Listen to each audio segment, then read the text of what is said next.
L'Algérie a dépassé les standards, je vous le dis, regardez. Les fruits, les packaging. Rigolez. L'Algérie a dépassé les standards internationaux. Alors, l'Algérie, un jour l'Algérie. Pour toujours. Oh là là là là. 2 camions, 3 camions, tu rentres. Attendez, calmez-vous. Patientez, viens voir. Regarde ça. Pêche plate d'Algérie.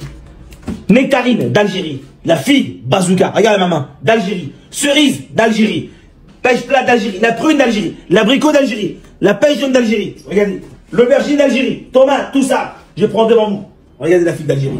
Regardez cette figue. On n'a même pas. Regardez. Oh, oh là là, bismillah. Eh, je vous ramène ça. Regardez, attendez, regardez. Les Algériens, regardez le packaging. Dans un monde où l'insécurité alimentaire devient un enjeu stratégique majeur, alors que l'agriculture s'impose comme une arme économique et même géopolitique, l'Algérie entre dans l'équation. Et là, une question se pose. Est-ce que l'Algérie peut devenir plus qu'une puissance énergétique, un acteur agricole incontournable en Afrique, voire au-delà? Parce que c'est vrai, on a longtemps associé l'Algérie aux hydrocarbures, mais aujourd'hui le pays amorce une des plus grandes transitions économiques de son histoire. Une vraie révolution agricole basée sur quoi?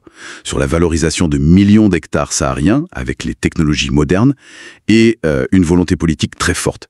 Ce n'est pas juste un choix économique, on est d'accord, c'est stratégique. Pour la souveraineté alimentaire, un mot-clé, pour dépendre moins des importations et puis pour le poids géopolitique du pays.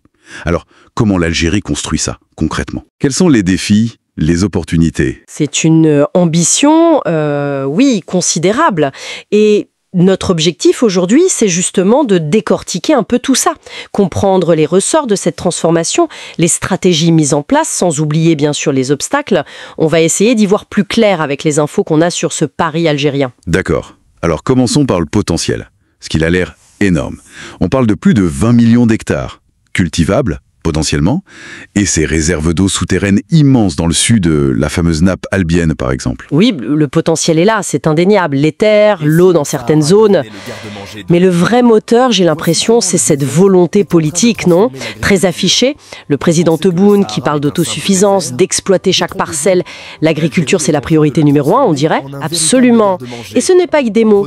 Cette volonté, elle se traduit par des actions très concrètes sur le terrain. Comme quoi, par exemple? Eh bien, la mise en valeur de millions d'hectares, notamment dans le Sahara. Souvent via des concessions, des offres faites aux investisseurs pour qu'ils viennent s'installer. Et puis, il y a un focus très clair sur les cultures dites stratégiques. Stratégiques, c'est-à-dire? Les céréales, les légumineuses. L'idée, c'est de réduire massivement les importations qui pèsent très lourd sur la balance commerciale algérienne. On voit aussi se développer l'agriculture sous serre. C'est intéressant parce que ça augmente la productivité et surtout, ça économise l'eau, cruciale dans ces régions arides. Logique. Et à côté de ça, il y a tout un tas de facilitations pour les agriculteurs, des prêts sans intérêt, des avantages fiscaux, un appui technique. On essaye vraiment de créer un environnement favorable, un écosystème comme on dit. Et ça marche. On voit vraiment le désert, le sable, se transformer en or vert, comme on entend parfois. C'est l'image, en tout cas. Et oui, il y a une réalité derrière. Des régions comme Adrar, Ouargla, Biskra, ce sont des noms qu'on associe de plus en plus à la production de blé dur, de pommes de terre, de tomates pour l'industrie, d'agrumes. Ah oui. Oui, et même des choses plus spécifiques, comme les plantes médicinales. Ce qui est frappant, c'est ce changement de perspective. On passe d'une économie très dépendante des importations à une ambition exportatrice. D'accord, cette ambition d'exporter.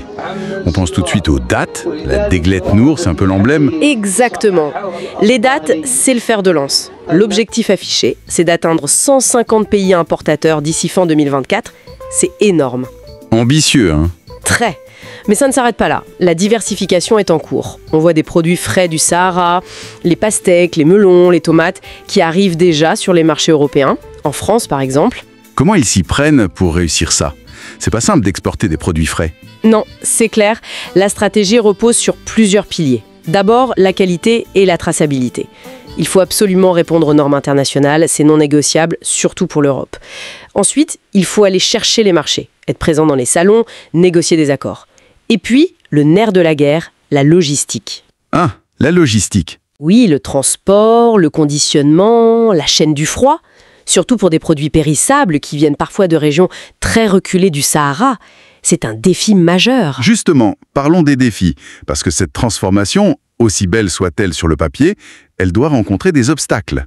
Quels sont les principaux freins ? Ils sont bien réels et importants. D'abord, il y a la concurrence internationale. Le marché agricole mondial est féroce. Il y a des acteurs très établis, très compétitifs.